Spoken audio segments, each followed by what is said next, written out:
Good morning and welcome to Bible study time at Calvary Baptist Church. Appreciate you joining today. We've been looking at risk takers, the adventure of walking by faith. We looked at Noah, Joshua, Rahab last week, and now this week, King David. And we're going to look at a story in 1 Samuel 17. And if you're remembering anything about your Sunday school lessons as a child, you remember, doesn't that involve a Philistine named Goliath? Of course it does. It does. So that's where we're going to go. And we're going to see that David was a risk taker. And the title of this is A Faith That Meets Adversity Head On. And so, as I said, 1 Samuel 17, we're going to look at verses 3 through 8. And we're going to skip down a ways and look at verses 32 to 37, and then on down a little farther in verses 45 through 47. Now, there's going to be a lot of things in the middle of stuff there that we're not going to read, but you know the story. I mean, it's one of the most common Old Testament stories that there is, the story of David whooping up on that Philistine, that uncircumcised Philistine named Goliath. And, it was a 1-to-1 contest, winner take all. And David had the faith in God to be victorious. So let's begin. 1 Samuel 17, we begin in verse 3. It says, the Philistines were standing on one hill, and the Israelites were standing on another hill, with a ravine between them. Then a champion named Goliath from Gath came out from the Philistine camp. He was 9 feet 9 inches tall. If you're a King James person, it's going to say 6 cubits and a span, which is a half a cubit. 6 cubits in a span, which if a cubit is, your forearm from your finger to your elbow, roughly average 18 inches on most men. He's going to be 9 feet 9 inches tall. And he wore a bronze helmet, bronze scale armor that weighed 125 pounds. There was a bronze armor on his shins and a bronze javelin that was slung between his shoulders.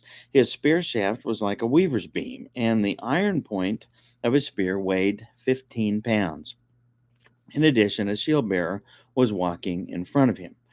He stood and shouted to the Israelite battle formations, "Why do you come out to line up in battle formation?" he asked them. "Am I not a Philistine, and are you not servants of Saul? Choose one of your men and have him come down against me."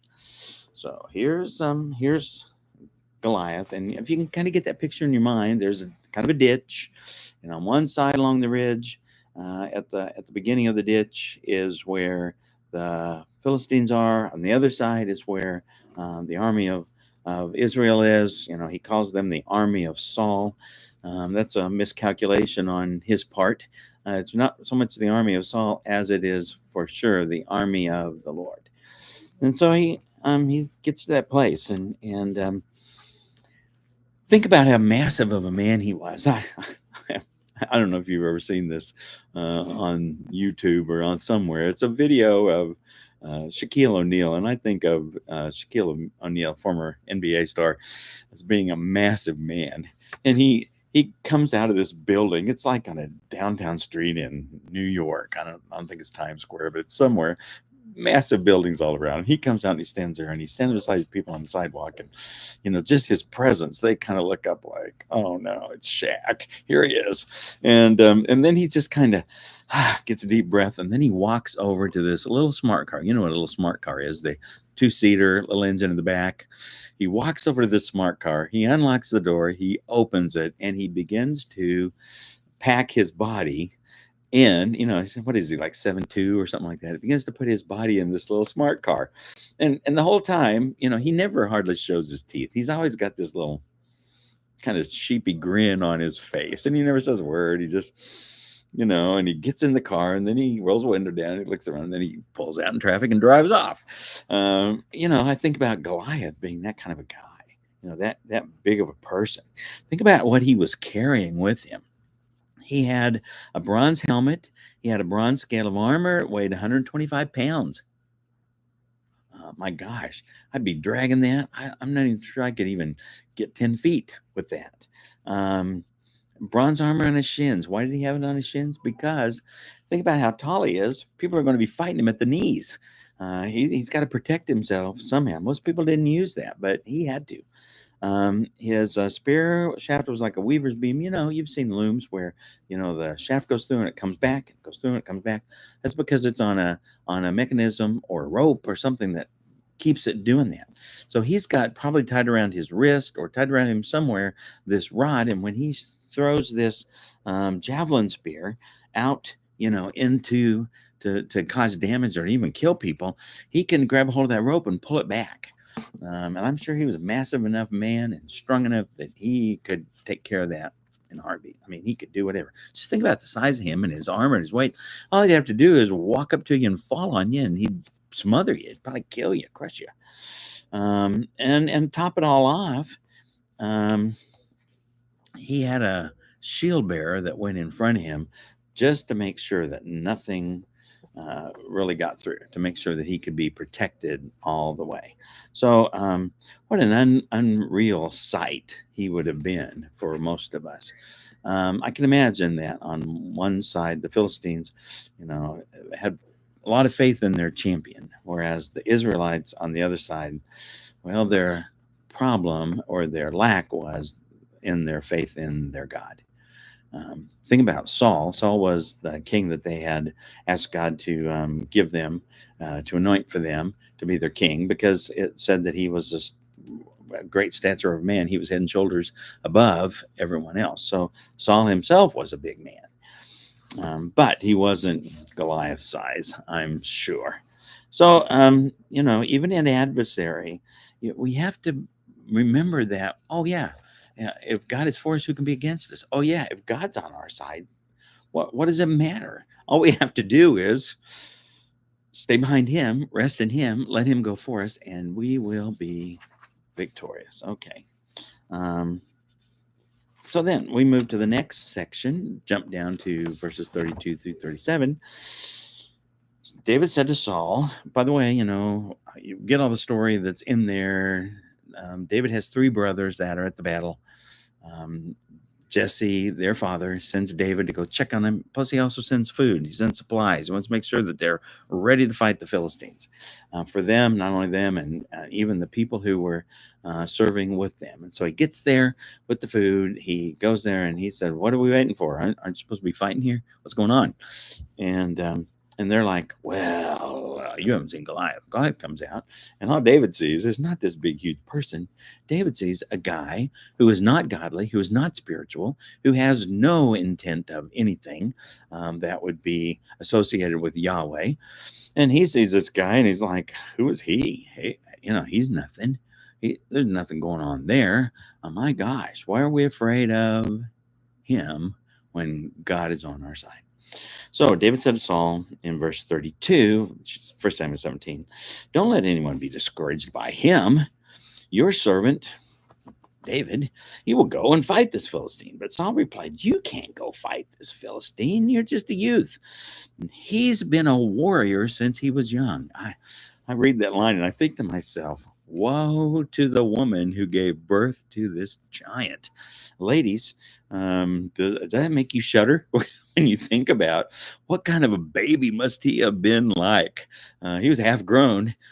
Who knows when he came out? Well, anyway, and David answered Saul, "Your servant's been tending his father's sheep, whether a lion or a bear came, or whenever a lion or a bear came and carried off a lamb from the flock, I went after it, struck it down. I rescued the lamb from its mouth. If it reared up against me, I would grab it by its fur, strike it down, and kill it." David may look like a boy, but he ain't afraid of nothing. He's not even afraid of a bear or a lion or Goliath. Why? Because David knew in his heart God was with him.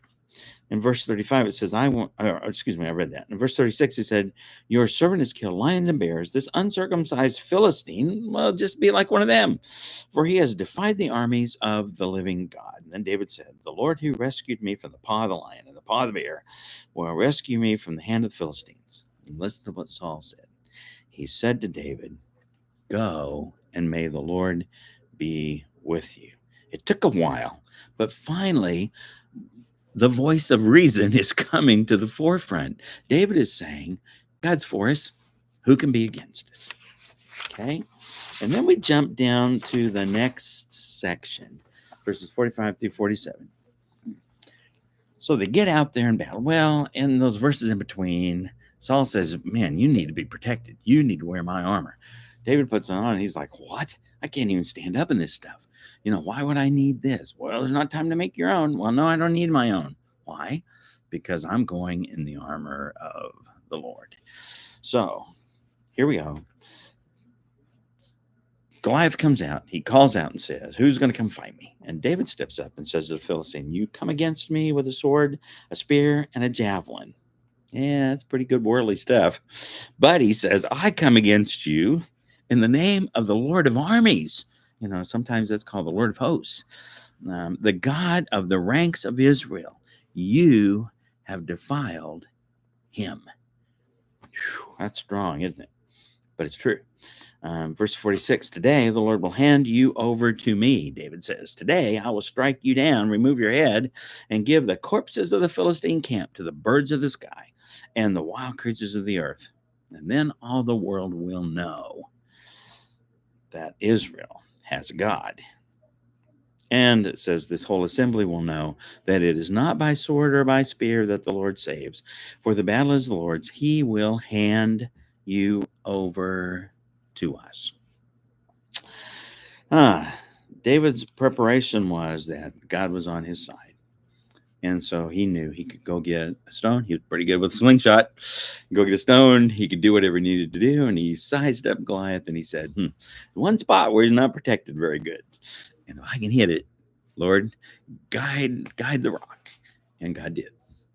And Goliath fell. We don't know if, it says it sunk deep into his head. We don't know if it was such impact or it was just the rock hit it in a sharp spot or if it really did, knock him dead. We don't know if it maybe even knocked him out, but we do know that David ran up to him. Can you imagine the Philistine side? It's like, here's the bench over here and there's the bench over there. Can you imagine the Philistine side and the Hebrew side, the Israelites, they're all looking like, what? Goliath fell and David runs up there and he pulls out Goliath's sword and he chops his head off. I can see when the head goes rolling, the Israelites, yeah. And I can see that the Philistine side goes, oh. I don't know if you visioned that in your mind, but that's what I think about. David's preparation was that God was on his side, and therefore he was ready to go. Folks, that's the way with any battle in the world. Think about the Middle East right now. That's the way it is there as well. The conflict is really a family conflict. It's about sibling rivalry, where most of them claim that Abraham is their father, except some of them will honor Abraham's God, the God of Abraham, Isaac, and Jacob, Yahweh, I am that I am. And there are others who will say, no, that is not the true God, or no, we will not surrender to that God. God is the parent. Israel is the good child.